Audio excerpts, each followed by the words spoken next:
అధికార పార్టీ ఏ రకంగా ఓటర్లను మభ్యపెడుతుందో, ఏ రకంగా ఇన్ఫ్లుయెన్స్ చేస్తుందో, ఏ రకంగా ఎలక్షన్ కోడ్ వైలేట్ చేస్తుందో, ఇవన్నిటినీ కూడా ప్రజలకి ఖచ్చితంగా పత్రికా విలేకరులు అర్థమయ్యేటట్టు వివరిస్తారని చెప్పి మేము సాక్ష్యాధారాలతో మేము ముందు కూర్చోవడం జరిగింది.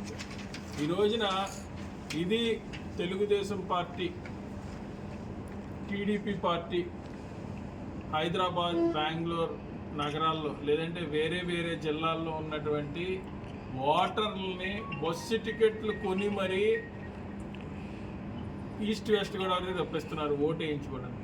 This is very clear violation అండి. రెడ్ హ్యాండెడ్గా దొరికారు మాకు. అసలు మీరు ప్రభుత్వంలోకి వచ్చి 8 నెలల కాలం అయింది. మీరు నిజంగా ఈ 8 నెలల కాలంలో మీరు ఎవరికన్నా ఒక ఉద్యోగం ఇచ్చుంటే మీకు ఇలాంటి పరిస్థితి వచ్చేది కాదు కదా. మీ గురించి ఆ ఉద్యోగస్తులు వాళ్ళ 1 మంత్ శాలరీలో 1000 రూపాయలు పెట్టి టికెట్ కొనుక్కుని ఇక్కడికి వచ్చేవారు కదా, లేకపోతే ఇక్కడే ఉండి